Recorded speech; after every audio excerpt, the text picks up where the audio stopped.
योजनाएं होती है। वेलफेयर स्टेट का मतलब ही ये है।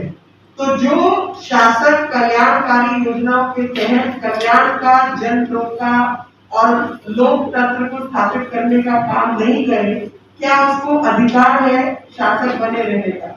ये मेरा एक विचार है।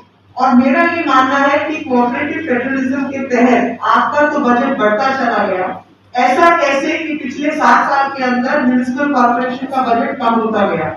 आपको लगता है कि जो महामारी दिल्ली में आई और सबसे अधिक मरने वालों की संख्या दिल्ली में है पर कैपिटा के हिसाब से, ऐसी संख्या के बावजूद जितने लोग बचे हैं, क्या म्युनिसिपल कॉर्पोरेशन के कर्मियों के काम के बिना रह पाते?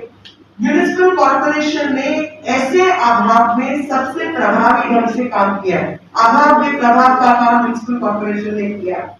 आपको हैरानी होगी कि न्यायपूर्ण व्यवस्था जिसकी हम सब कामना करते हैं, एक दिल्ली के नागरिक होने के नाते मैं न्यायपूर्ण व्यवस्था की कामना करती हूँ कि जो मार्जिनलाइज सेक्शन है, जो हाशिए पे लोग हैं, उनको पेंशन मिले ताकि वो 2 वक्त की रोटी खा सके, उनको राशन मिले ताकि वो 2 वक्त अपना जीवन व्यतीत इज्जत के साथ, मान सम्मान के साथ कर पाए। लेकिन हैरानी की बात यह है कि 5th फाइनेंस कमीशन का जिक्र विनोदी जी पहले ही कर चुके हैं, इसलिए मैं उस बात को दोहराना नहीं चाहती। लेकिन आप सबके माध्यम से एक बात याद जरूर दिलाना चाहती हूँ कि 2012 में जब ये लोगों ने पहली बार अपना आने का राजनीतिक दल की घोषणा की, तो स्वराज नाम की किताब लिखी थी और उस किताब में अरविंद केजरीवाल कहते हैं कि अगर हम जीत कर आते हैं तो अर्बन लोकल बॉडीज को स्ट्रेंथन करने के लिए, उनकी क्षमता ताकत बढ़ाने के लिए उनको बजटरी एलोकेशन का 20% दिया जाएगा। ये लिखित शब्द है, जबानी तौर पर 50,000 बार इसको दोहराया गया होगा, लेकिन जो सच्चाई है वो सच्चाई ये है कि द्वेषपूर्ण व्यवहार के साथ म्युनिसिपैलिटीज को ट्रीट किया जा रहा है। और वो द्वेषपूर्ण व्यवहार यहाँ पर साफ जाहिर होता है कि गरीब से गरीब तबका, जिन लोगों ने आपको भी वोट दिया, हमें भी वोट दिया, हम भी जीत कर आए और आप भी जीत कर आए, उनके साथ आप अन्याय कर रहे हैं। जब आप म्युनिसिपल कॉर्पोरेशन के साथ अन्याय करते हैं, जब आप म्युनिसिपैलिटी के हाथ बांधते हैं, तो 2 लाख पूर्व में जो म्युनिसिपल कॉर्पोरेशन के कर्मी रहे हैं, जिन्होंने जी जान लगा के पूर्व में दिल्ली की सेवा की है, आज वो रिटायर हो गए तो उनके पास देने के लिए पेंशन नहीं है, क्योंकि आपने अव्यवस्था पैदा की। और ये एक लंबी अव्यवस्था है जिसमें पूर्व में शीला दीक्षित जिम्मेवार रही और बाद में आपने उसी काम को आगे बढ़ाने का काम किया और आज उसी अव्यवस्था के चलते बड़ा होकर जो बड़े जैसी रिस्पॉन्सिबिलिटी निभाता है उसी को हम बड़ा कहते हैं।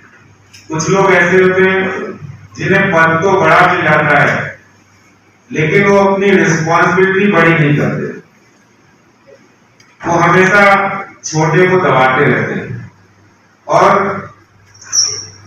उनके कामों में बाधा डालते रहते हैं।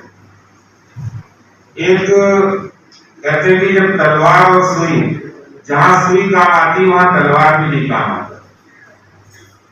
हाँ, हम बात कर रहे हैं वास्तव में आज दिल्ली सरकार द्वारा एमसीडी के वो तंबू बनाना, उनको राजनीतिक विद्वेष की भावना से उनको काम नहीं करने देना और उनके कामों को में बीच में हल्का लगाना, ये सब दिल्ली सरकार ने पिछले 6 वर्षों में किया है।